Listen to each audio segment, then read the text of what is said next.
Hello, everyone, and welcome to It's Always Sunny in Phoenix, a weekly podcast where we keep you up to date on everything Phoenix Suns basketball. First of all, we have to apologize for the irregular schedule we've been on lately. 'Tis the season for everyone to be way too busy, and on top of that, we've been dealing with some pretty serious technical difficulties on the recording end. So to start getting us back on track, we're going to quickly go through some of last week's games in this episode. And then we're going to be back at it tomorrow to record another episode before we all go our separate ways on our Christmas breaks. So be sure to look out for that one sometime shortly after Christmas. And David's not here. He can't join us today. And I heard he had to go drive to Los Angeles today. And just to get a smell of D'Angelo Russell. I mean, he totally didn't go to pick up his grandma for Christmas, but it was he just wanted to be in the presence of D'Angelo Russell. So yeah, definitely. I hope he had fun in Los Angeles today, I guess. Yeah, I guess. I guess. So, yep, it's just me and Mitch here today. Whatever it is. Maybe you have a Lakers fan in your life or a Spurs fan in your life that you just really want to spite. Send them a t-shirt from an obscure Phoenix Suns podcast. I think that'd be a great way to utilize this resource. So that link again is tpublic.com/user/sunnyandphx. That would be a beautiful way to get back at Lakers and Spurs fans for all the wrongs they've done to us over the years. But anyways, hit us up on social media. Twitter is @sunnyandphxpod. Facebook, Phoenix Suns, multiple sources. Our email is sunnyandphxpod@gmail.com, and check out the website at sunnyandphxpod.com. All right. So let's start things off. We'll go back to the victory against the New York Knicks, final score of 113-111. And this was the 5th overtime game of the season for the Phoenix Suns. And it was a good thing that Kristaps Porzingis fouled out early in this overtime session. He was huge for the Knicks, scoring 34 points, while Carmelo Anthony had a pretty quiet night from the floor. He only managed to score 13 points on 3 for 15 shooting. And the Suns had all 5 starters in double figures in this one, and the team out-rebounded the Knicks by 18. And the Suns were led by Eric Bledsoe. He put up 31 points, and that made his third 30-point game in a row. So really nice to see Bledsoe play consistently great basketball over this quick span of games. But all right, Mitch, what did you see in this game? Well, I think the most important part of this game was the rebounding. The Suns out-rebounded the Knicks 61-43, which is huge.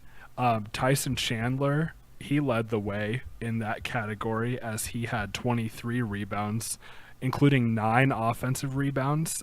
This is against his former team, and it was just fitting that we see this stat now that Chandler is at his second best rebounding rate in his career, even though he's later on in his career now. So it was just interesting to see him really have a good game. He also had 13 points and a block and a steal to go along with all those rebounds against a former team of his. So that was cool.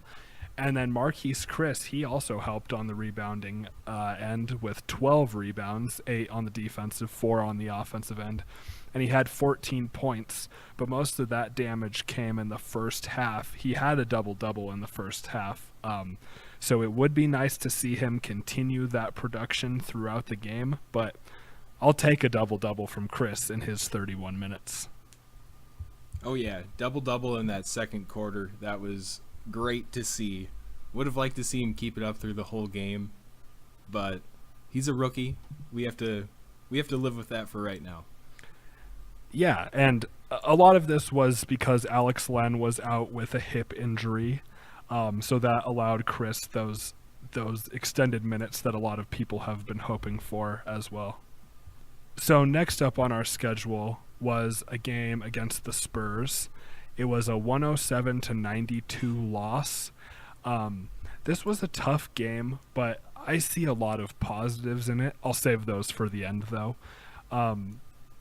To highlight what happened in the game, our leading scorer was Devin Booker with 17 points, but that came on 6 for 19 shooting, which isn't the most efficient. Bledsoe had 14 on 5 for 14 shooting.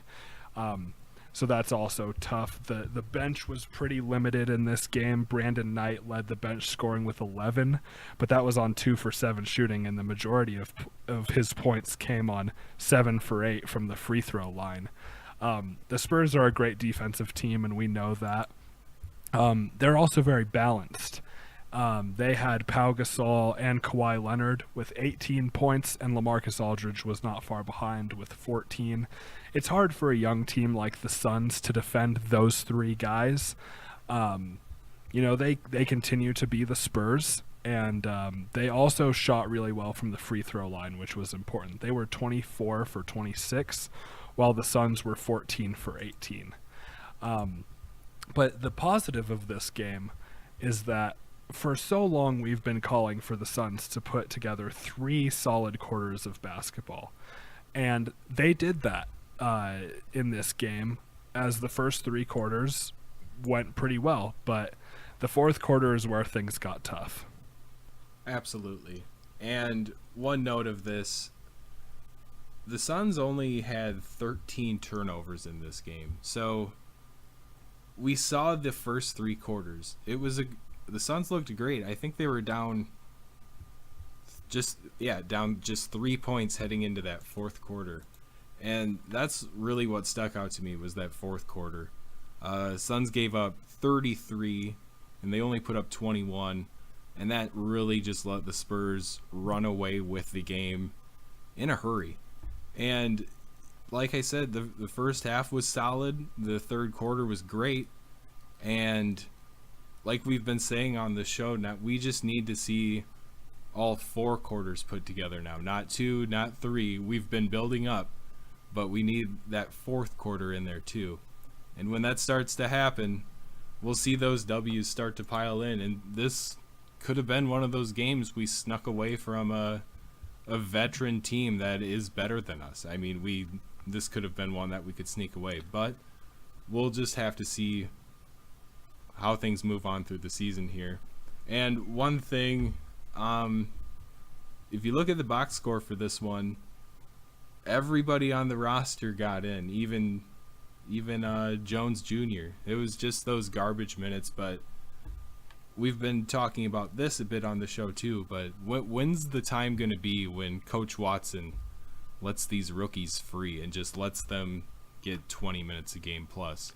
Is he building that value for our veterans? Maybe we'll see some veterans be traded away by the deadline, or what do you think the reason is on that?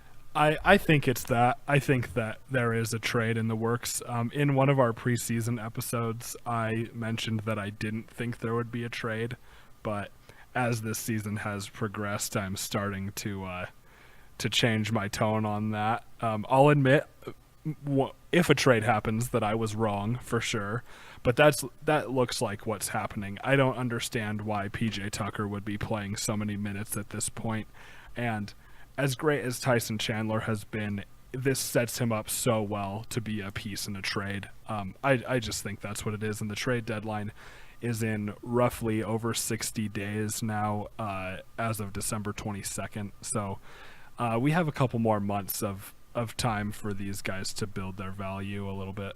Absolutely. And we talk about, well, the main talk is normally about PJ Tucker with all of these minutes he's been piling up lately, but we have to remember that TJ Warren's been out, which he did come back in the next game against the Thunder. So the Suns traveled to OKC in this one, and I guess we just have to say that Russell Westbrook, pretty good at basketball. Final score in this game, Thunder 114, Suns 101. So Russell Westbrook picked up his 50th career triple-double.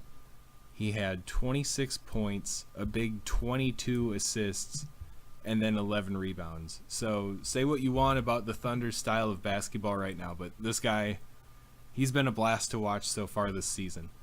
And normally when Westbrook and Bledsoe match up, Bledsoe seems to bring the energy and compete with Westbrook. But Bledsoe just really couldn't get it going in this one. He only managed 12 points and had some troubles keeping up with Russell all night. But anyways, the Suns were led by Bledsoe's backcourt buddy, Devin Booker. He put up 31 points on 11 for 22 shooting. And 20 of those 31 points came in the third quarter. And that scoring outburst didn't really change the tide of the game or anything, but it kept this game a few steps out of the blowout category. And the only other Sun other than Bledsoe and Booker to hit double figures in this one was Tyson Chandler, and he had 10, and he was 1 rebound away from the double-double. But all right, Mitch, what did you see in this one? Yeah, what stands out to me here is kind of what we've talked about in the past couple recaps, is free throw shooting. The Thunder are a team that do get to the line a lot, and that's where Westbrook does a lot of his damage. He was 7 for 7 tonight from the line. But as a team, the Thunder were 25 from 34 from the free throw line, while the Suns were 15 for 20. So that's 10 extra points that the Thunder got just from the free throw line. And they didn't shoot it great from there. They just got to the line a lot more. So that makes a lot of a difference. And then, I mean, it's just Russell Westbrook. The Thunder as a team had 28 assists, and 22 of those were from Westbrook. He also had the 26 points. He's doing everything for that team, and it's really amazing to see. Yeah, and the Thunder were without Victor Oladipo in this one, too. Right. And it didn't matter. It doesn't matter. As long as it's not Westbrook that's missing from the lineup, they're going to be in decent shape against about anybody in the league, I'd say. Yeah, and I mean, Westbrook still has my pick for MVP. He is really carrying this team, and I think they're going to get to 50 wins even. Yeah, actually, I think both of us said Russell for MVP before the season started. I think I said angry Russell Westbrook for MVP. Yes, that's right. Yeah. And David said some guy named, like, Jim Harden or something, like some no-name guy who plays for a team that, like, a former Suns coaches now, and, like, he's doing okay or something this year, but yeah. Okay, so we're recording this episode after the Rockets game, but Devin Booker dunked it hard on Kyle Wiltshire to end that Rockets game. Yeah. So we'll talk about that more in the next one for sure, but I just had to bring it up. It was so vivid in my memory, I had to. It was a great dunk, and I love Kyle Wiltshire, but R.I.P. The poor guy. That was a great dunk by Booker. He was in the right place, but at the wrong time. He tried, you know. He did. You got to give him that. Man, never seen Booker cock it back like that. But. No, that's. I would happily see more of that on a nightly basis. All right, so we're going through pretty quick here. We're gonna do one more thing for you guys, and a few episodes ago over Thanksgiving we talked about what we were thankful for when it came to the Phoenix Suns, but now it's Christmas. We're greedy, we're needy, and we want some presents. So before we wrap things up today, Mitch, what do you want for Christmas from the Phoenix Suns? I want something that I think is very important. And that is for Big Sauce to dress up as Santa, and for Tyler Eulis to dress up as an elf, and for them to just walk around the streets of Phoenix, or wherever they are, really. I think that would be amazing. Big Sauce brings that jolliness on and off the court, and having Eulis as his pal is just natural, it seems. So I just think that's the best thing the Suns could do right now in any sense. So yes, please do that. And Earl or whoever, whatever players are listening to this, please pass the message on if Alan and Tyler don't get to this in time. I think it needs to happen. And the way we need to do it, we need to contact a veteran on the team. Mm-hmm. I think like a PJ or Tyson. Yeah. Get a hold of one of them, and they would enforce something like that. I think that might be I the think way to so. go. Well, and the other thing, just because I know David will ask about this, Tyson as Santa does seem natural because of the beard. But he does not have that jolliness on or off the court, and that worries me a little bit. So that's why I picked Big Sauce, because of that jolliness. That's too much. Throw the Chandler beard onto Big Sauce. Yeah. Dye it white. Boom, Santa Claus. Yeah, exactly. I think that's fair there. I want to know what you want for Christmas from the Suns. All right. I want to see the duo of Jared Dudley and Leandro Barbosa on the Phoenix Suns bench for at least 3 to 10 more seasons. I just love these guys, and they bring me back to the 7 seconds or less era. And I just think it's so cool that they're back on the team right now.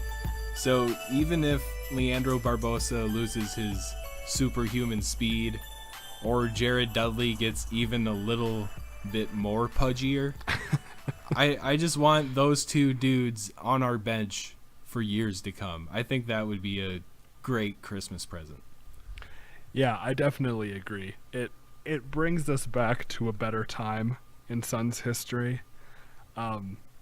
They're great mentors, as we've mentioned many, many, many times, but they're just great people to have in the community. Like, going back to what Jared Dudley did the other day, I guess this was a couple months ago, but he did a signing. I believe it was a signing outside of the arena one day, and there was a kid who had a disability and was unable to get in line in time. And so he hooked that kid up with some tickets to a preseason game. Like, that's just the kind of guy Jared Dudley is. And it's awesome to have someone like that on the bench, in the locker room, on the court, wherever. Yeah, and just another random thing. I think he was looking for like an arcade machine of some sort in town here. And he said whoever finds him the place to buy this certain game, he'll hook them up with tickets to the next game. I mean, he's just a cool guy to have in the community. We haven't seen a ton of that in the last few years, I guess. So, good to have Duds back here. And, of course, the Blur. Yeah, it's really great. Very nostalgic. All right, everybody. That will do it for this week. And be sure to check us out on social media. Twitter is @SunnyandPHXPod. Facebook name is Phoenix Suns, multiple sources. Our email is sunnyandphxpod@gmail.com. Check out the website at sunnyandphxpod.com and the entire multiple sources blog and podcast network. Thanks for tuning in, and go Suns. Are you ready? Oh, yeah.